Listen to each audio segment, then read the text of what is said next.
Are the Lakers on the verge of a game-changing move? With all eyes on the center position, Los Angeles is making waves in the trade market, but not without controversy. Speculation is swirling as we dive into the details of an intriguing trade that nearly reshaped the roster. Could this be the turning point for the team? Stay tuned as we break down the latest buzz surrounding the purple and gold. The Los Angeles Lakers have been making headlines lately, and it's hard not to feel a whirlwind of emotions as a passionate fan. The recent trade talks surrounding Mark Williams from the Charlotte Hornets have sparked an internal debate within the organization. Initially, the Lakers had their sights set on Williams as a potential answer to their center woes, especially after pulling off a blockbuster trade for Luka Doncic by sending Anthony Davis, rookie Dalton Knecht, and a future first-round pick to Dallas. But let's dive into this situation because, honestly, I'm torn about what this means for the team's future. The Lakers' decision-making process reflects a careful examination of their assets and the current roster dynamics, particularly with the inclusion of Williams, who has faced injury issues throughout his career. It's crucial to note that he's missed nearly two-thirds of the games since being drafted in 2022 due to various injuries. When the Hornets center arrived in Los Angeles for his physical, the Lakers' medical staff discovered additional concerns. It's a classic case of what could have been. As Rob Pelinka revealed, they had fully vetted Williams' health prior to the trade discussions. Even so, the evolving narrative of his fitness raised red flags, leading to the trade being rescinded. What I find fascinating is the Lakers' strategy here. Parting with Dalton Knecht and a first-round pick was a hefty price tag, especially when you consider how valuable those assets can be down the line. Pelinka's comments about establishing goodwill with Doncic while improving the team's current roster highlight the urgency of their situation. The phrase "all in" resonates deeply here. It's a testament to the Lakers' ambition to solidify their standing in the league and make a serious push for a championship. But was it really the right move? While Williams possesses undeniable talent, the risk associated with his injury history is worrisome. The Lakers are clearly in a position where they need to bolster their front court, but at what cost? The internal debate over the 2031 pick's value also speaks volumes about how the franchise is weighing short-term gains against long-term potential. In a league where every decision matters, the pressure is palpable, and fans can feel it too. Now, with Knecht and Cam Reddish set to return to the Lakers after the trade fell through, I'm left wondering how the chemistry of the team will be impacted. Will they be able to seamlessly integrate back into the lineup? Or will the awkward reunion create more tension than synergy? There's a lot to unpack here, and it gives me pause about the team's current trajectory. Pelinka mentioned that the roster still needs work to become complete, indicating that the Lakers are not done shaping this team.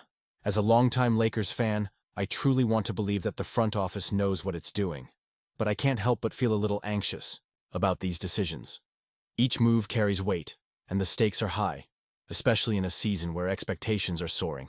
The urgency to find stability at the center position is glaring, and while I respect the ambition behind the Doncic trade, I can't shake the feeling that the Lakers might be putting too much on the line too quickly. So, what do you think about all this? Was trading for Mark Williams the right call, or should the Lakers have taken a step back and reassessed? I want to hear your opinions down below. Let's get the conversation rolling because every perspective matters in this passionate community of Lakers fans. As we dive into the latest developments surrounding our beloved Los Angeles Lakers, there's a significant storyline unfolding that could shape the team's immediate future. Free agent center Daniel Theis, who had a rocky season with the New Orleans Pelicans and was later waived by the Oklahoma City Thunder, is on the verge of signing with AS Monaco Basket in the EuroLeague. This potential move is raising eyebrows across the basketball community, especially among Lakers fans who have been eagerly anticipating roster moves to bolster our center depth. Theis was seen as a viable option for the Lakers, who are currently leaning heavily on Jackson Hayes as their primary center. The injuries that plagued the Pelicans this season forced them into a losing situation, which ultimately led to Theis being traded for salary reasons. Now, with a well-rounded skill set that includes the ability to handle switch-heavy offenses and a solid presence in the paint, he could have been a valuable addition to our squad. But with reports indicating that he's close to signing with AS Monaco, fans have to consider the implications of this missed opportunity. It's hard not to feel a bit disappointed, Theis brings a wealth of experience, having played for several teams and logging significant NBA minutes. He averaged 4.3 points and 4.3 rebounds this past season. And while those numbers might not jump off the page, his veteran savvy and adaptability could have offered the Lakers a reliable backup center option.